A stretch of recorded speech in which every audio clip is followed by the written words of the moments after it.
Me han solicitado que haga un preámbulo sobre lo que ha sido el papel de Costa Rica en la creación y consolidación de la Corte Penal Internacional. Es un gran honor y desde luego un enorme reto, sabiendo que luego presentaré a una jurista de la talla de la doctora Elizabeth Odio Benito. Vamos a intentarlo. Costa Rica ha apoyado plenamente desde sus inicios la consolidación de la Corte Penal Internacional. Lo ha hecho de diversas maneras, promoviendo el tribunal, instando a la ratificación universal de su estatuto y llamando a la cooperación de los estados y de los órganos de Naciones Unidas, en especial del Consejo de Seguridad. Entre sobresaltos y algunas contradicciones, la participación de Costa Rica ha sido constructiva. Les puedo asegurar que nuestro país ha sido uno de los actores más comprometidos con el trabajo y consolidación de la Corte Penal Internacional. La justicia universal aspira a implementar un viejo anhelo de persecución criminal, cimentado en la conciencia casi generalizada, que clama por la necesidad de eliminar las barreras que históricamente se han interpuesto para castigar a los autores de estos crímenes que por su magnitud atentan y ofenden a la humanidad en su conjunto. Paulatinamente ha ido creciendo la idea de crear y de construir un orden de justicia universal como mecanismo eficaz para terminar con los espacios de impunidad, para así garantizar que no haya un lugar seguro en el planeta en donde puedan esconderse estos criminales. Los crímenes son de persecución universal porque el bien jurídico supremo que tutelan es la supervivencia misma de la especie humana. Al atentarse contra la humanidad en su conjunto, se violan principios que trascienden territorios, culturas y soberanías estatales. En este proceso de internacionalización de la justicia, hoy priva la concepción racional de preservar la dignidad de los seres humanos, la cual debe ser considerada en sí mismo, más allá de las categorías culturales y jurídicas de Estado, nacionalidad, territorio, etnia, raza, fronteras o religión.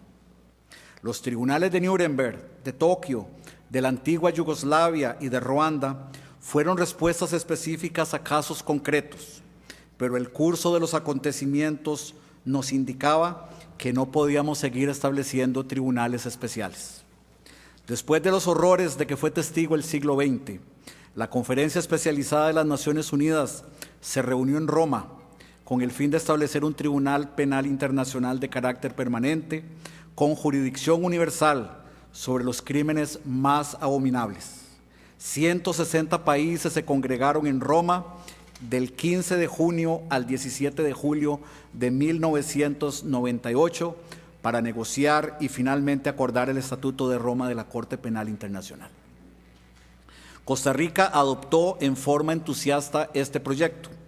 La jefa de la delegación costarricense en la Conferencia de Roma, la doctora Elizabeth Odio Benito, era entonces segunda vicepresidenta de la República, por lo que el Estatuto de Roma contaba en aquel momento, afortunadamente, con apoyo al más alto nivel de la administración Rodríguez Echeverría. Doña Elizabeth, quien ya había ejercido como jueza en el Tribunal Penal Internacional para los Crímenes de la antigua Yugoslavia, tenía toda la autoridad y el prestigio internacional para darle lustre a nuestra delegación. Además, en lo personal, ella estaba convencida de la importancia de la Corte y particularmente estaba comprometida en la lucha contra la impunidad. Por Costa Rica, el estatuto fue suscrito por don Manuel Hernández Gutiérrez, entonces embajador de Costa Rica en Italia. Hoy, cuando volvemos atrás, 11 años después de haberse establecido la Corte, concluimos que el camino no ha sido fácil, principalmente para un país pequeño como Costa Rica. Como sabemos, la Corte tiene poderosos enemigos. Durante las negociaciones en Roma, la delegación estadounidense tenía como propósito evitar a toda costa la creación del tribunal. No obstante sus objeciones, al final la administración Clinton suscribió el Estatuto de Roma el 31 de diciembre del año 2000. Pero llegó George W. Bush a la Casa Blanca y las cosas cambiaron. Muchas cosas cambiaron en el mundo con la llegada de Bush a la Casa Blanca. La abierta oposición de la administración republicana al Estatuto de Roma se hizo más que evidente.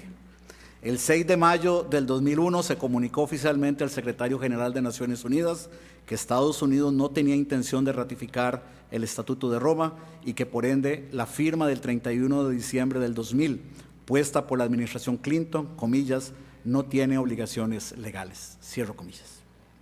Luego vino una ofensiva frontal contra la Corte.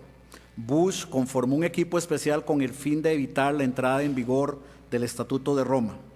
No se conoce de presiones específicas ejercidas contra Costa Rica para evitar que nuestro país ratificara el Estatuto, lo cual ocurrió el 7 de junio del año 2001, pero es de suponer que sí existieron esas presiones. En Costa Rica, al iniciarse la administración del presidente Abel Pacheco el 8 de mayo del 2002, el tema de la relación de Costa Rica con la Corte Penal Internacional sufre un sustancial cambio. El escenario se modificó y con la salida de doña Elizabeth Odio del gobierno ya no había una figura a ese nivel comprometida con el tribunal. En Casa Presidencial no había conexión alguna con el Estatuto de Roma. El tema tampoco era de principal interés del canciller Roberto Tovar Faja. El nuevo gobierno tenía como una de sus prioridades internacionales la negociación del Tratado de Libre Comercio con Estados Unidos, Centroamérica y República Dominicana. La figura que más conocía sobre el tema, que había dado importantes batallas a su favor y que estaba involucrado con la Corte Penal Internacional, era nuestro embajador acreditado ante Naciones Unidas, el señor Bruno Estaño. Con entrada en vigencia del Estatuto de Roma, Estados Unidos aumentó sus presiones y ahora sí se incluyó a Costa Rica. El propósito era presionar para suscribir acuerdos bilaterales de inmunidad con el fin de sustraer a los nacionales estadounidenses de la competencia de la Corte. Cada país debía comprometerse a no acudir a la Corte Penal Internacional para denunciar o apoyar demandas por crímenes contra la humanidad en los cuales estuvieran involucrados nacionales de los Estados Unidos. Según ellos, el artículo 98 del Estatuto de Roma permite tales excepciones. Ese argumento no tiene desde luego ningún asidero jurídico. Se sabe que a finales del mes de septiembre del 2003, el ministro de Relaciones Exteriores, don Roberto Tovar Faja, accedió a reunirse con el representante de Estados Unidos para tratar el tema de la inmunidad solicitada a sus nacionales. En esa reunión se comentó incluso la posibilidad de suscribir una especie de acuerdo ejecutivo que no requiriera la aprobación de la Asamblea Legislativa, lo cual es absolutamente improcedente. La administración del presidente Abel Pacheco rechazó las presiones y no aceptó la exigencia de los Estados Unidos de sustraer a sus nacionales de la jurisdicción de la Corte. Esa es, desde luego, una posición correcta, la que se espera del jefe de un Estado soberano comprometido con la aplicación integral del Estatuto de Roma. Sin embargo, la posición luce confusa, pues esa misma administración, con pocas semanas de diferencia, fue la misma que dio el apoyo moral a Bush para la invasión a Irak. No había congruencia ni consistencia en nuestra política exterior. El resguardo de la integridad del Estatuto de Roma y la interpretación y aplicación universal del artículo 98 impedía apoyar acciones militares ilegales, que además de configurar una clara agresión, condujo a una serie de conductas que están tipificadas como crímenes de guerra. La negativa de Costa Rica de acceder a las presiones de Estados Unidos se tradujo en represalias. Al no haberse suscrito un acuerdo para dar inmunidad a los estadounidenses, cesó la cooperación otorgada por Estados Unidos a Costa Rica bajo los rubros de programas de educación y patrullaje conjunto. Adicionalmente, Estados Unidos eliminó un programa de ayuda para las personas con retos especiales y otro programa de apoyo comercial. Las sanciones contra Costa Rica se extendieron por 3 años hasta el 2 de octubre del año 2006, cuando Estados Unidos entendió los efectos contraproducentes de esa torpe estrategia. Un año antes, a nivel internacional, crecía el movimiento para postular a doña Elizabeth Odio como jueza del naciente Tribunal Internacional. Para sorpresa de todos, en uno de los hechos más reprochables y que será muy mal recordado en los anales de nuestra historia republicana, por razones estrictamente viscerales y temperamentales del presidente Abel Pacheco, inéditamente, la ciudadana costarricense Elizabeth Odio Benito no contaba con el apoyo oficial del gobierno de su país. Por ser esta una ocasión festiva y para no amargar la tarde, no me detendré en los groseros detalles de aquella penosa decisión que desató una ola de críticas desde todos los sectores académicos y jurídicos del país y del mundo en contra de la inexplicable decisión del presidente Abel Pacheco. En medio de aquel descomunal error de nuestra política exterior, sabemos que oficiosamente la misión permanente de Costa Rica ante Naciones Unidas, encabezada por el embajador Bruno Estaño y posiblemente a espaldas del presidente, tuvo un papel central en la promoción de la candidatura de doña Elizabeth, la cual fue formalmente presentada por el gobierno de Panamá el 25 de octubre del año 2002. El 3 de febrero del año 2003, la doctora Elizabeth Odio Benito fue electa por la Asamblea de Estados parte del Estatuto de Roma para integrar la primera bancada de jueces de la Corte Penal Internacional. Tremendo honor para Costa Rica. La mezquindad y las intrigas caseras no pudieron, la candidatura triunfó y doña Elizabeth fue juramentada como jueza el 11 de marzo del 2003, con lo cual Costa Rica tendría presencia en uno de los principales tribunales de la historia. Más tarde ella fue elegida vicepresidenta de la Corte y no nos equivocamos, el papel de doña Elizabeth Odio en el tribunal ha sido brillante y sus aportes sientan precedentes jurídicos de hondo calado. En todos los grandes conflictos armados, la violencia sexual ha sido utilizada como un instrumento de guerra. Sin embargo, se había legislado poco al respecto. En este tipo de crímenes resultan ser invisibles y poco se hacía para evitar que se cometieran, y menos para sancionar a los responsables. Desde que se establecieron los tribunales especiales de Ruanda, antigua Yugoslavia y luego la Corte Penal Internacional, estos crímenes han salido a la superficie para ser visibles y sancionados.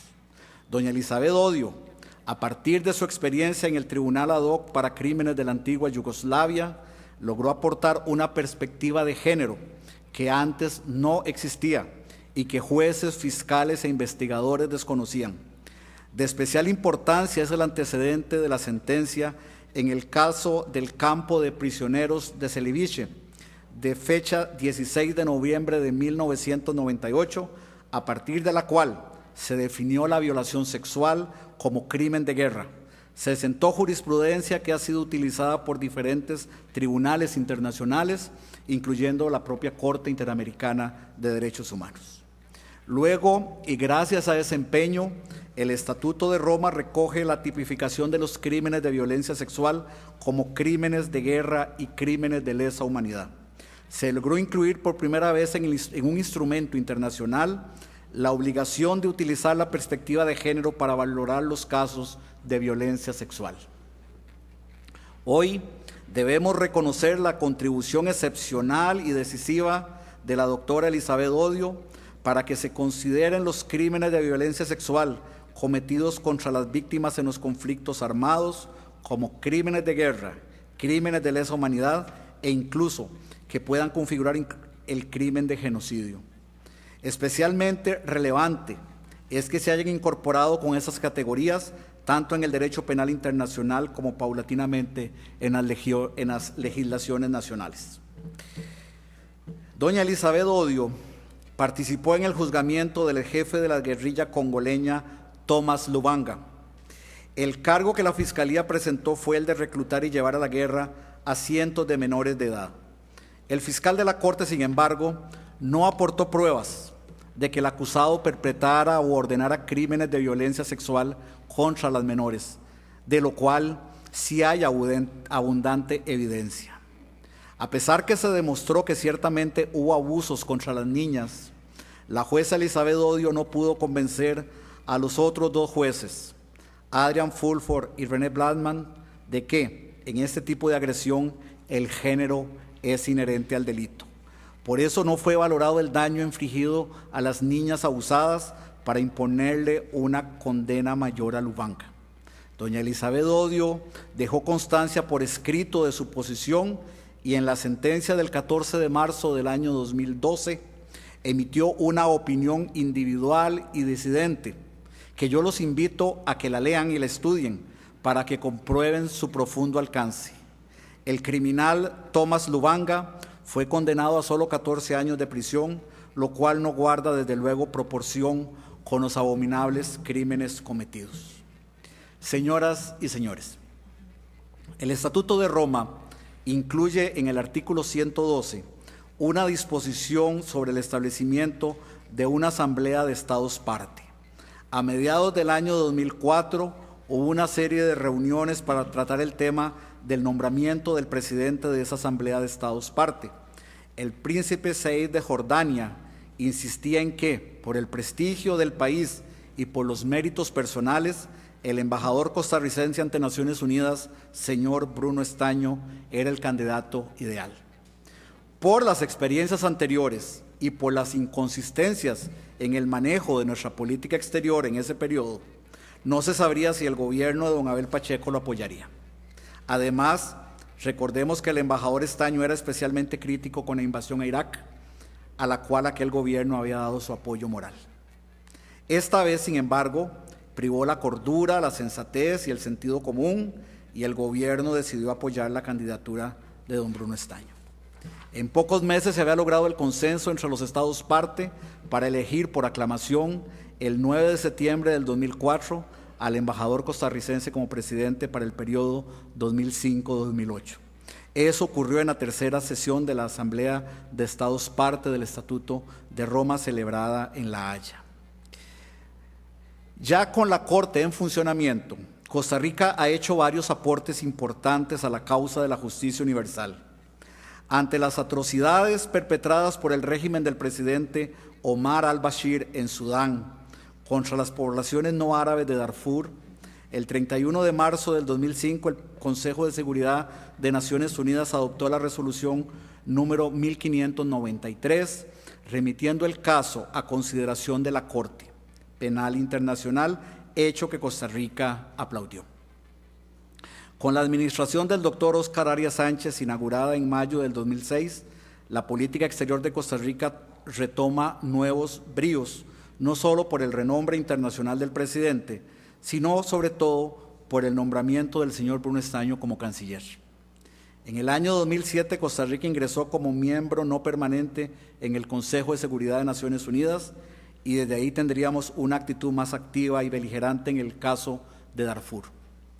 En junio del 2008, desde el Consejo de Seguridad, Costa Rica emprendió una negociación para alcanzar una resolución sobre este caso, lo que representó romper el silencio en dicho foro sobre estos crímenes perpetrados en esta nación africana. Al denunciar la inacción de este organismo, el 5 de junio del 2008, en un discurso pronunciado con ocasión de la sesión número 5905 del Consejo de Seguridad de Naciones Unidas, el entonces canciller de Costa Rica dijo, comillas, el gobierno de Sudán juega con nosotros, juega con la dignidad humana y juega con la autoridad del Consejo de Seguridad, cierro comillas. Cuando se planteó la posibilidad de una eventual suspensión de la investigación contra el presidente al-Bashir por parte del Consejo de Seguridad, Costa Rica, en su doble condición de Estado parte de la Corte Penal Internacional y miembro no permanente del Consejo de Seguridad de Naciones Unidas, se opuso firmemente. El entonces fiscal principal de la Corte Penal Internacional, Luis Moreno Ocampo, pidió a los jueces del tribunal que emitieran una orden de arresto como al-Bashir. Así ocurrió, y el 5 de marzo del 2009, Costa Rica expresó su categórico respaldo a esa orden de arresto. Esto es relevante, pues como ustedes saben, esta es la primera orden de arresto emitida por parte de la Corte Penal Internacional contra un jefe de Estado en ejercicio de sus funciones. Aquí se rompían muchos esquemas y muchos moldes del derecho internacional clásico. Esta decidida acción de Costa Rica nos valió la airada reacción de Sudán. Creo que es la primera vez que se ocuparon de nosotros. El enviado especial de Sudán ante Naciones Unidas criticó a Costa Rica y literalmente dijo, comillas, el tema aquí es más grande que el pequeño cerebro de algunos embajadores que hablaron hace pocos minutos. Costa Rica es una república bananera que intenta inflamar y provocar daño al proceso de paz de Darfur. Cierro comillas. Ya durante la administración Chinchilla Miranda, el año pasado, En octubre del 2012 fue establecido en Ginebra el Grupo de Amigos de la Corte Penal Internacional, creado con el objetivo de dar soporte al trabajo del tribunal. Su primer coordinador es el actual ministro consejero de la Misión de Costa Rica en La Haya, el señor Norman Lizano. En el año 2013, ante el anuncio del presidente Omar al-Bashir de viajar a Chad, la beligerante Costa Rica hizo un llamado al gobierno de Chad para que cooperara con la Corte y cumpliera con la orden de arresto de al-Bashir, quien hizo el viaje y no fue capturado. Costa Rica lamentó profundamente que el gobierno de Chad no lo hubiese arrestado. El actual canciller de la República, don Enrique Castillo, manifestó que, comillas, esta es la tercera oportunidad en la que la República de Chad incumple con su obligación de detener a al-Bashir y entregarlo a la Corte Penal Internacional. Recordemos que como canciller de Costa Rica, el doctor Enrique Castillo es parte de la red de ministros de Relaciones Exteriores para el apoyo de la Corte Penal Internacional, una iniciativa de la canciller Aurelia Frick del Principado de Liechtenstein, la cual confirma el compromiso de Costa Rica con fortalecer el tribunal. Hasta ahora me he referido a lo que ha sido a grandes rasgos la participación del Poder Ejecutivo en la promoción y fortalecimiento de la Corte. Esto principalmente porque constitucionalmente es a este poder al que le corresponde dirigir la política exterior. Sin embargo, el respaldo nacional a la Corte proviene de diferentes instancias, instituciones, universidades y de la sociedad civil. Por ejemplo, la Sala Constitucional hizo un aporte importante al resolver la consulta preceptiva de constitucionalidad con respecto al Estatuto de Roma. De todos los elementos que podemos analizar de ese voto, en esta ocasión me quedaré con la motivación por el fondo que está contenida en el punto 4 de esa resolución. Ahí se hace un valioso repaso de los hechos que durante el siglo XX conmovieron la conciencia de la humanidad y quedaron impunes, y del papel que históricamente ha asumido Costa Rica al respecto. Ya con anterioridad, en octubre del año 1997, la Sala Primera de la Corte, en aplicación del principio de cooperación internacional, había dado curso a una carta rogatoria remitida por el Tribunal de Primera Instancia para Crímenes de la Antigua Yugoslavia, autorizando la captura del criminal serbio Radovan Karadzic en caso de que apareciera por aquí.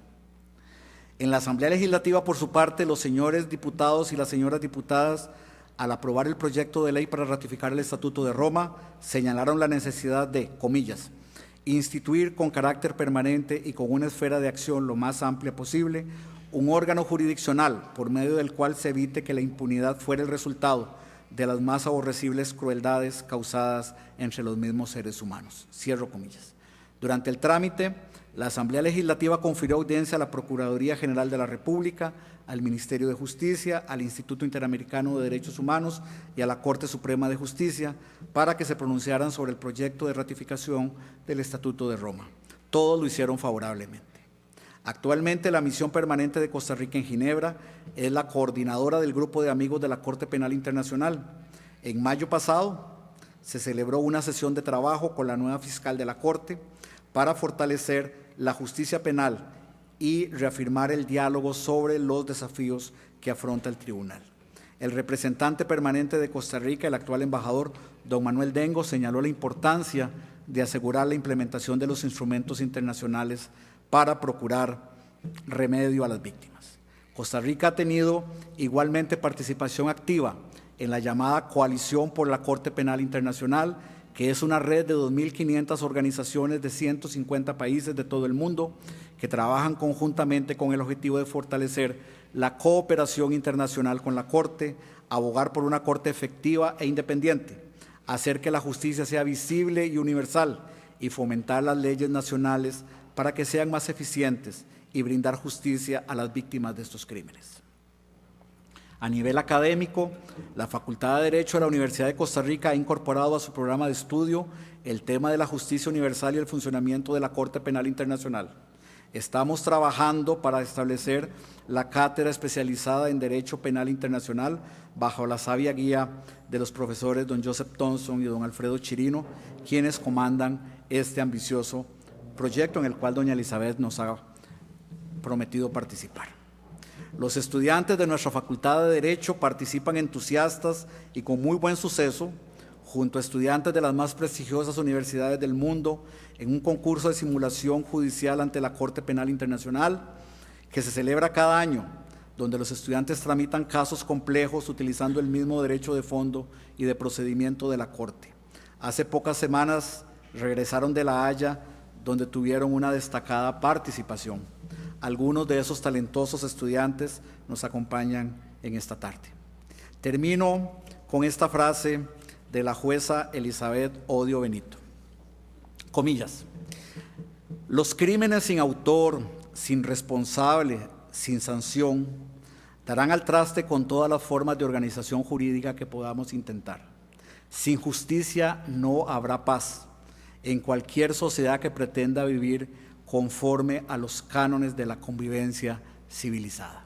Cierro comillas.